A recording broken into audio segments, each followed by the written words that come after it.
দক্ষিণ আমেরিকাতে অবস্থিত সবথেকে ছোট এবং পৃথিবীর সবথেকে সুন্দর দেশগুলির মধ্যে একটি হলো পেরু। এক অদ্ভুত নিয়মের দেশ এই পেরু। এই দেশে বিয়ের আগে পাত্রপাত্রীকে শ্বশুরবাড়ির লোকেদের সাথে থাকতে হয়, তারপরে তারা তাদের ছেলে মেয়েদেরকে বিয়ে করতে পারে। প্রাকৃতিক সৌন্দর্যে ভরা, রহস্যময় এবং নানা বৈচিত্র্যপূর্ণ এই দেশে সারা দুনিয়া থেকে পর্যটকেরা এখানে এসে ভিড় জমায়। প্রিয় দর্শক, আজ আমি পেরু দেশ সম্পর্কে এমন অনেক তথ্য জানাবো যেটা জানলে আপনি অবাক হবেন। এই ভিডিও শেষে জানতে পারবেন এই দেশের 1 টাকা আমাদের দেশের কত টাকা সমান এবং কিভাবে এই দেশে খুব সহজে যেতে পারবেন এবং যতদিন খুশি থাকতে পারবেন। তো বন্ধুরা, আপনাদের সকলকে সঙ্গী করে আজ পাড়ি দেব পেরু দেশে। সঙ্গে থাকুন শেষ পর্যন্ত।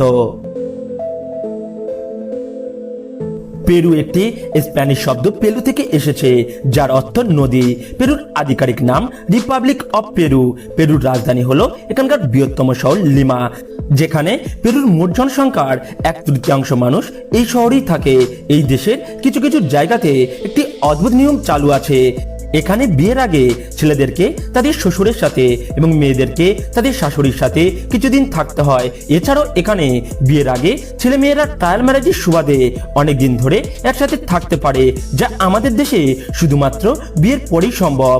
এরপর তারা যদি মনে করেন তারা একসঙ্গে থাকতে পারবেন এবং একে অপরের সব চাহিদা মেটাতে পারবেন, তাহলেই তারা বিয়ে করবে। অন্যথায় তারা কোনো সমস্যা ছাড়াই আলাদা হয়ে যেতে পারবে।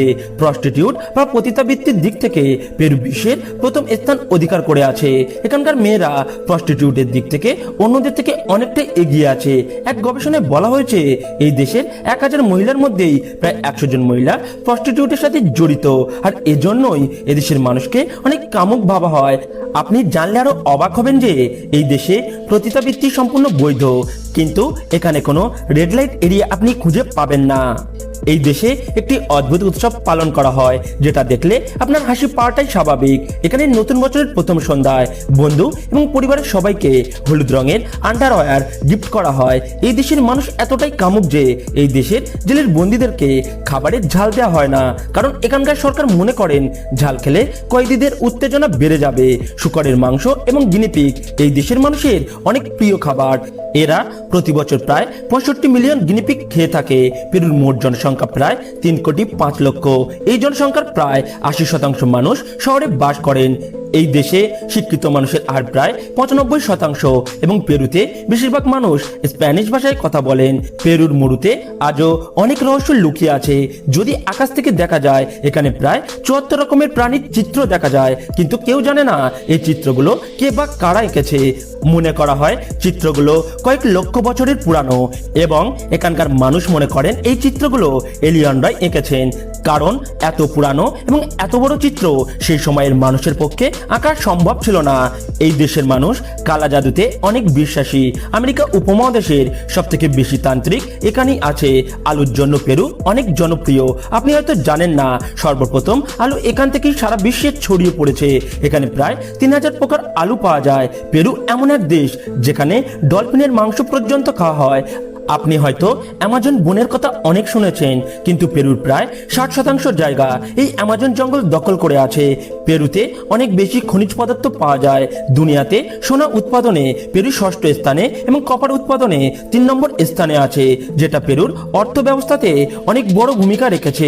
এখানে প্রায় 14% সরকারি আয় আসে এই সোনা থেকে। এখান থেকে সোনা, কপার, জিঙ্ক এবং পেট্রোল অন্যান্য দেশে রপ্তানি করা হয়। পেরু দুনিয়ার সবথেকে বেশি কোকিন উৎপাদন করে। পাখির জন্য পেরু বিখ্যাত। এখানে একদিনে সবথেকে বেশি পাখি দেখতে পাওয়ার ওয়ার্ল্ড রেকর্ড আছে। দুনিয়ার সবথেকে বড় উঠতে পারা পাখি অ্যান্ডেরিয়ান কন্ডোর এই দেশে দেখতে পাওয়া যায়। এই দেশের প্রায় 81% মানুষ রোমান ক্যাথলিক ধর্ম পালন করে, আর বাকিরা স্থানীয় এবং অন্যান্য ধর্ম পালন করে। এই দেশের কারেন্সির নাম সোল। এখানকার 1 সোল সমান বাংলাদেশি প্রায় 25 টাকা অথবা ভারতীয় 21 টাকার সমান। কিভাবে এই দেশে যাওয়া যায় এবং এই দেশে নাগরিকত্ব পাওয়া যায়? মাত্র $25,000 ইনভেস্ট করেই যে কেউ পেরুতে পার্মানেন্ট রেসিডেন্টের জন্য আবেদন করতে পারবেন। এরপর মাত্র 2 বছর স্থায়ীভাবে থাকার পরই এই দেশের নাগরিকত্বের জন্য আবেদন করা হয়। তো বন্ধুরা, আজকের পর্বটি এই পর্যন্ত। ভিডিওটি ভালো লাগলে লাইক, কমেন্ট ও শেয়ার করবেন। দেখা হবে পরের এক ভিডিওতে। শেষ পর্যন্ত সাথে থাকার জন্য অসংখ্য ধন্যবাদ।